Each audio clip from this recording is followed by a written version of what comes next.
Hello everyone, Matt Thompson reporting from Visy Park, where our top story today is about Heath Scotland. The Carlton veteran has been charged by New South Wales Police over that wild bar brawl that happened at the Mulwala Ski Club up on the Murray back in January. Scotland has been playing while this police investigation has been ongoing, reviewing CCTV footage and the like, and we can tell you that he will continue to play. Carlton at this stage has no intention of suspending him pending those charges. Let's hear from Carlton's General Manager of Football Operations, Andrew McKay, speaking to us just a short time ago. Heath's informed the Carlton Footy Club that he has been charged with assault from his dealings in Mulwala in January. The club's stance on it is that it is before the courts, so obviously we can't comment on it, Heath can't comment on it, and neither any players can comment on it either, so we're just going to leave it at that. Will he continue to play? He will continue to play. Did you consider suspending him at all? We haven't considered anything at this stage, as we've just been notified that he has been charged. Will that be looked at potentially after the court appearance? Possibly. So Heath Scotland to face court in June. We'll keep following that story for you. The other off-field story today comes out of AFL House itself. Jason Mifsud has apologised to Aaron Davey over everything that happened with that eventual column by former St Kilda coach Grant Thomas with those false accusations against Mark Neeld, the Melbourne coach. A very messy situation, according to Melbourne and the AFL today. It has come to an end, and Davey and Mifsud met for a couple of hours, we hear, in a conference room at Etihad Stadium today for that mediation.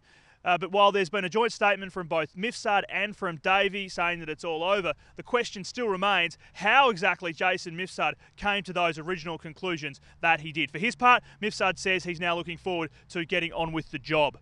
To on-field matters, there was talk of blockbuster fatigue hampering the Pies last year, but the big games keep coming in 2012. This week, they are ready for a showdown with arch-rival Carlton. Yeah, it's definitely going to be a big game. Carlton have played really well the last couple of weeks, and I think last week was a big improvement for us as well. So, yeah, it's going to be a really good game to kind of see where we're at with Carlton and the rest of the team, so it's going to be a big one. The Pies' cause made easier with the likely return of skipper Nick Maxwell. Yeah, I think he should be right this week. He's been doing a fair bit of rehab and coming out training with the boys the last couple of sessions we've had out here. So, yeah, I think he's ready, so he should be out there. Sharad Wellingham also a chance to return from injury, while Didak will play his first game of the season in the VFL. But it's not good news for Chris Tarrant. He's expected to miss 3 to 4 weeks with a calf strain. The pain continued for Hawthorn players after they left the field following the 2-point loss to Geelong. They conceded, though, they deserved the almighty spray they copped from coach Alistair Clarkson.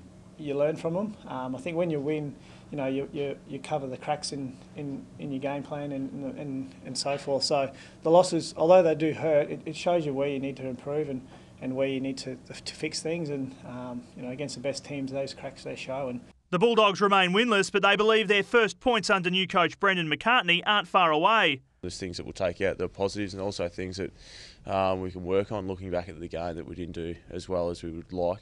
So, yeah, I guess it's good for young guys to get the experience and all guys to know that we've got the confidence in the game plan moving forward. While the Dogs' conquerors from the weekend, Adelaide, are confident they can continue their undefeated start to the season with a win over the Hawks on Sunday at the G. So I don't think we get too many games at the MCG, so opportunity for a young group to go over there and play a top 4 side. It's a great opportunity for our group. Probably just not to get overawed and just play your role within the team. I mean, we've got 22 players that are going to go over there that are in good form, so back ourselves in and just play the game style we've been playing. At Melbourne, Mitch Clark has reacted to Lee Matthews' claim former Bulldog Ben Hudson would be more valuable to the Lions than the 24-year-old would be to the Demons. Yeah, that's Lee's opinion. Stung a little bit coming from the ex-coach, but yeah, he's entitled to his opinion.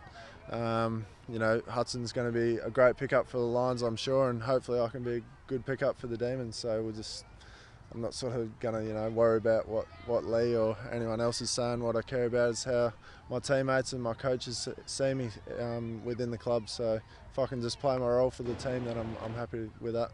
And Sydney faces a tough road trip this weekend, a resurgent Port Adelaide on Saturday. Oh, they've really improved a lot of areas. You know, they've improved their depth immeasurably. They've got some players now that they bat fairly deep in their list, so they've got, you know, some really good players, both young players that have come in and made an impact straight out of the draft, but also players from other clubs.